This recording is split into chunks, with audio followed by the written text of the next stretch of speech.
नमस्कार। मैं रंजना गुप्ता आपके सामने एक कीर्तन भजन प्रस्तुत कर रही हूँ। इसमें उस समय की दशा का वर्णन किया गया है जब हनुमान जी सीता की खोज के लिए जाते हैं और राम जी उन्हें अपनी अंगूठी पहचान के रूप में देते हैं। सीता जी की क्या दशा है भजन के माध्यम से आइए जानते हैं, आइए सुनते हैं।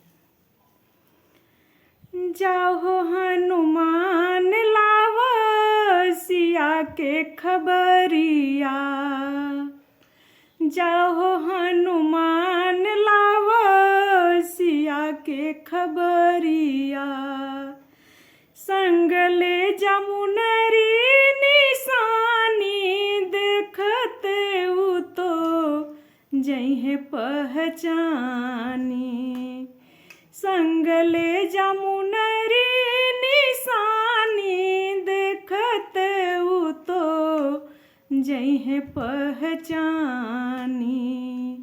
जाहो हनुमान लावा सिया के खबरिया, जाहो हनुमान लावा सिया के खबरिया, संग ले जमुनरी निशानी देखते उ तो जइहे पहचानी,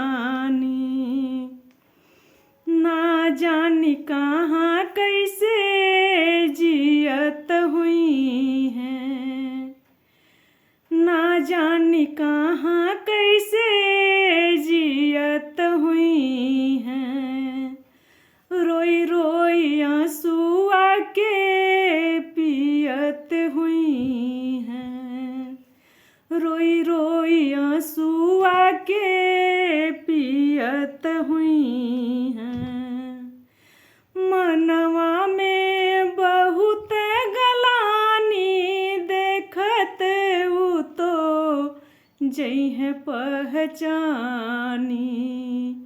मनवा में बहुत गलानी देखते उ तो जइहे पहचानी,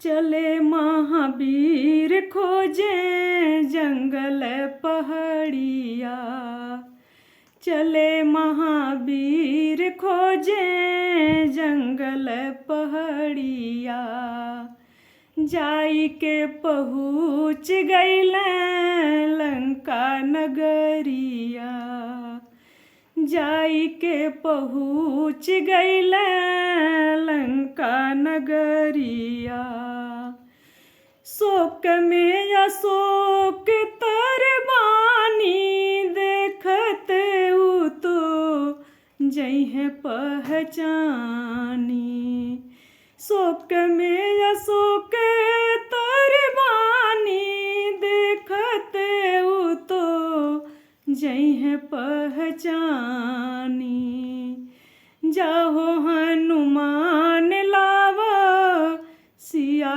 के खबरिया, जाहो हनुमान लावा सिया के खबरिया, संग ले जमुनरी निशानी देखते उ तो जइहे पहचानी,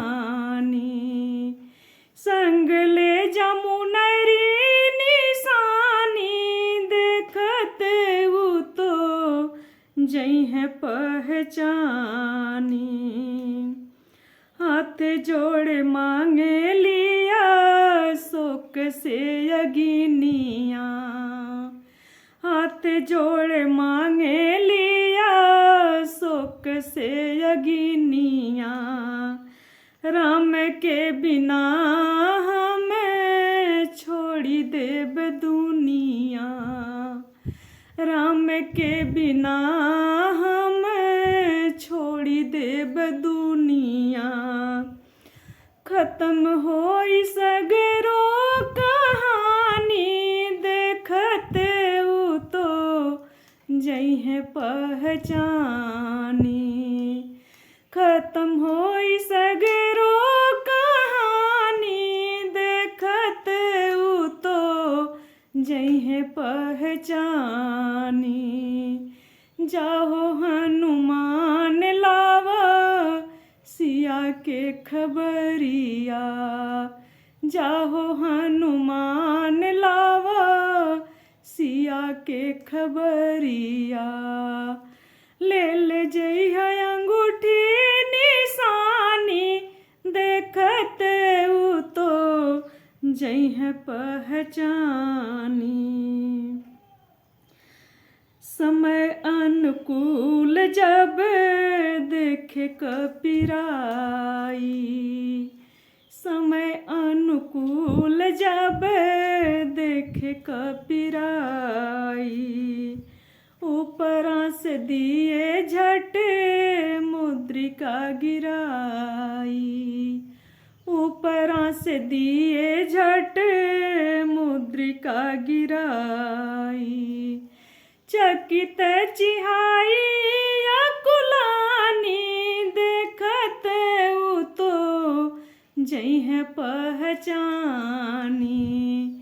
चकित चिहाई अकुलानी देखत ऊ तो जइहे पहचानी। अति लघु रूप पावन सुत कीन्हा, अति लघु रूप पावन सुत कीन्हा। मातु सिया को दर्शन दीन्हा, मातु सिया को दर्शन दीन्हा। डांड से बधाए कपि ज्ञानी देखत ऊ तो जइहे पहचानी। डांड से बधाए कपि ज्ञानी देखत ऊ तो जइहे पहचानी। जाहो हनुमान लावा सिया के खबरिया, जाहो हनुमान लावा सिया के खबरिया। संग ले जमुनरी निशानी देखत ऊ तो जइहे पहचानी। संग ले जमुनरी निशानी देखत ऊ तो जइहे पहचानी। धन्यवाद। अगर ये भजन आप लोगों को पसंद आए तो कृपया लाइक और कमेंट कीजिएगा, चैनल को सब्सक्राइब कीजिएगा।